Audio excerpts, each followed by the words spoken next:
السلام عليكم ورحمة الله وبركاته داوديال كسو دوادا برنامج gaar ah oo aanu idinka diyaarinay shacabweynaha reer Soomaaliland ee ku dhaqan magaalada Shafiil oo aanu wax ka weydiinay shirka qaran ee ay ku dhawaaqeen labada xisbi qaran ee Jamhuuriyadda Soomaaliland markaasi oo aanu ku eegayno bal dadka reer Soomaaliland sida ay u arkaan in shir qaran ay ku dhawaaqaan xisbiyada qaranku iyadoo markii hore ay shirkan qaran ku dhawaaqeen golaha wada tashigu dabadeedna ay u soo gudbiyeen labada xisbi qaran hadaba dadweynaha reer Soomaaliland oo aanu ka soo ururinay aaradooda ku wajahan arintan iyo in ay xisaabtu xaq u leedahay in ay qabtaan shir qaran oo markaasi aynay xukuumaddu kula socon arintan ayaa waxa ay dhalisay xiisad siyaasadeed wasiirka dakhliga ayaa aad u dhaleeceeyay arintan oo sheegay in aanay xaq u lahayn in ay xisaabtu qabtaan haba yaraatee shir qaran oo markaasi aanay xukuumaddu ku wehelin sidoo kale gudoomiyaha golaha guurtida Salebaan Maxamuud Aadan ayaa isaguna sheegay in shir qaran oo aanu madaxweynuhu waxba ka ogeyn aanu shir qaran noqonaynin xogayaha xisbiga UCID ayaa isaguna arintani markii ay soo baxday iscasilay dadkii oo aanu idinka soo ururinay aaradoodiina waxa kamid ahaa sida tan ee daawasho wacan waxaan salaamayaa ummadda Soomaaliland meel kasta oo ay joogaanba dhamaan qodobka laga hadlayana uu yahay shirka ay xisbiyadu mucaaradku soo jeediyeen ee tala qaran loo bixiyay waxaan u arkaa in shirkaasi uu yahay shir caadi ah oo xisbiyadu mucaaradku hadii ay qabanayaan oo nidaamkii aynu sameysnay aanu baalmarsanayn inuu caadi yahay oo la qaban karo natiijadii aynu sameysnayna iyo nidaamkii doorashooyinkii xisbiyada asxaabta ay ku galayeen iyo doorashada waqtigeedii inay qabsoonto laakiin wixii inta baalmarsan oo xukuumadda iyo nidaamkii aynu sameysnay baalmarsan inaanu caadi ahayn laakiin in la shiro waan waafaqsanahay inay natiijo caadi tahay Rahmaan Rahiim anu waxaan qabaa inay qalad yihiin qoladan wada tashiga iyo asxaabta isu timi dalku wuxuu leeyahay madaxweyne iyo xisbiye qaran waxaan qabaa inay yihiin dad qaldan ban qabaa inay yihiin oo runtii waxay ku dhaqmayaan qalad tahay waxaan ka soo horjeedaa Assalaamu alaykum waraxmatullaahi wabarakaatuh magacaygu waxa la yiraahdaa Sultaan Khadar Muuse Ismaaciil waxaan eedeynayaa shirka wada tashiga ee ay ku baaqeen maxaan ku raahdaa nimanka yiri toosintaanu hayo xisbiga wadani waxaan leeyahay walaalayaal ka jooga oo ka soo noqda waxa weeye nidaam iyo waxaan leenahay aynu maro bismillaahir rahmaanir rahiim magacaygu waxa weeyaan Cusmaan Maxamed Xuseen waxaan ku noolay magaalada Shafiil waxaan ka dhiibanayaa mowqifkayga golaha qaran ee wada tashiga lagu dhawaaqay runtii aan waxaan u arkaa wax aan maanta ku haboonay waddanka Soomaaliland golayaal la doortay oo sharciya oo shaqeeya oo hawshooda qabsada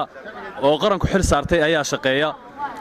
xisbi aan la soo dooran iyo golo aan la soo dooran oo aan dadka waxba u matelaynin in ay dadka ay marba yiraahdaan meel baan idin qabanaynaa iyo waxbaan idin qabanaynaa iyo xil baan saaran iyo caynkan waxa weeyaan sharci darro cad weeyaan waxayna ku gafeen sharcigii dalka u yaalay dastuurkii waxaan leeyahay arrinkaas ka noqosho buuxda ka bixiyaan iyo xaal iyo boolojiis waliba qarankaas siiyaan bismillaahir rahmaanir rahiim alxamdulillaahi rabbil caalamiin assalaamu calaykum waraxmatullaahi wabarakaatuh waxaan salaamayaa dhammaan ummadda Soomaaliland meel kasta ay kala joogaan waxaan eedeynayaa nimanka isku dhawaaqay gole wada tashiga iyadoo ay markii horeba khadka ka baxsanaayeen ayaa haddana xusbiyaasha ogolaaday ee soo dhaweeyay maxay ogolaadeen soo dhaweeyeen waxa weeye xusbiyaashii baa iminka qaldamay oo qalad weyn la yimi dalka waxaasna wax laga raba maaha waxaanu leenahay waa inaan nimanka lala tashan lala hadlin laga gurin waa dumin waxay lagu celinayaan sideetanaadkii iyo waqtiyaashayna soo dhaafnay ayay dalka ku celinayaan waxa weeye dalka way u bareereen wayna duminayaan ma aqbalayno in lala hadlo iyo laga guro midna meesha ma taalo shirka qaran fikirkan ka qabaa waa mid sax ah waxaan qabaa wixii qaldan in ummaddu ay ka wada tashato la isaga yimaado oo la saxo run ahaantii dee waxaa dalka loo egmaday madaxweyne iyo madaxweyne ku-xigeen guurti golo baarlamaan iyo madax dhaqameedyo haddii laga maarmi waayo run ahaantii anigu waxaan qabaa inaan loo baahnayn cid dhexe maxaa ka saabsan noo sheega haddii aan aqoontayda ka hadlo tala qaran waan raacsanahay oo aan wax xumaynaynin wax wanaajinaysa taasna kuwa talada qaran wadaana waa inaanay habka ay leedahay ka leexanin ee ay u fuliyaan sida ay habka qaran yahay ee ummadda iyo dadka mid walba wax u taraysa iyo dawladdaba. asalaamu calaykum waraxmatullaahi wabarakaatu. aniga oo ka hadlaya mawduuca shirka xusbiyada mucaaradka ay ku dhawaaqeen inay qabanayaan, waxaan u arkaa fikradeyda haddii aan ku soo koobo inuu yahay wax xaaraan ah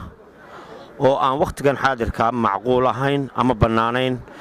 wakhtiyo uu macquul ahaa oo hore oo la soo qabtay oo lagu soo badbaaday oo lagu soo meel maray way jirtay. wakhtigan xaadirka dawlad baa dhisan, waxaynu leenahay asxaab, waxaynu leenahay golayaal qaran. wakhtigan xaadirka waxaan u arkaa inaanay munaasib aanu ahayn. assalaamu calaykum. waxaan doonayaa inaan marka hore